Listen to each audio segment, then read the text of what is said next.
একটা হরিণ দৌড়ায় 90 মাইল পার ঘন্টায়, আর একটা বাঘ দৌড়ায় কিন্তু 60 মাইল পার ঘন্টায়। কিন্তু বাচ্চা ম্যাক্সিমাম ক্ষেত্রেই ওই হরিণটাকে শিকার করে, কারণ কি হরিণ অনেক ভয় নিয়ে দৌড়ায়, আত্মার মধ্যে তাদের ভয়। এই দেশের সাধারণ মানুষ তাদের আত্মার মধ্যে ভয় নিয়ে চলাচল করে, এবং এই ভয়ের কারণে আমাদের হোমরা চোমরারা তাদের অত্যাচার করার সুযোগ পায়। ঠিক আছে, এই ভয়টা আপনাকে জয় করতে হবে, এই ভয় থেকে আপনাকে বের হয়ে আসতে হবে। আপনাকে মনে রাখতে হবে আপনি সাধারণ মানুষ। আপনি কি জানেন? আপনি জানেন না যে আপনার পাওয়ার কত।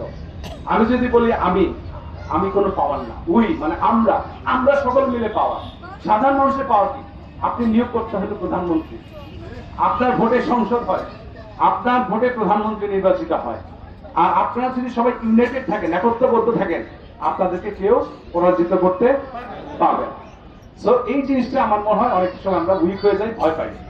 আর রিসেন্টলি আমরা জানি যে বড় বড় দলগুলো তাদের নমিনি ব্যক্তিদের নাম উল্লেখ করেছেন না? করেছেন তো? সেখানে কিন্তু আমার নাম নাই। এটা আমি একটু চিন্তিত না, একটু ঘাবড়াই নেই, আমার খারাপ লাগারও কিছু নাই। কারণ কি, নমিনি দেবে দল, কিন্তু এমপি বানাবে কে? আপনারা। নমিনি যাকে দেখ, আপনারা ভোট না দিলে এমপি হইতে পারবে? সে সংসদে যেতে পারবে?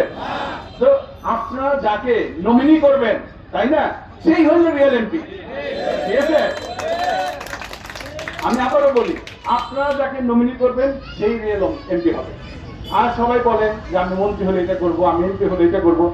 আমি বলতে চাই, আমাকে একটি ভোটও দিবেন না, সংসদে পাঠাবেন না, আমি যদি ইলেকশনও না করি, আমি যেন বারবার আপনাদের মাঝে ফিরে আসতে পারি আমার জিনিসপত্র নিয়ে, অন্য কারণে আমার আল্লাহ যা দিয়েছে আমি আমার কাছ থেকে শেয়ার করতে চাই।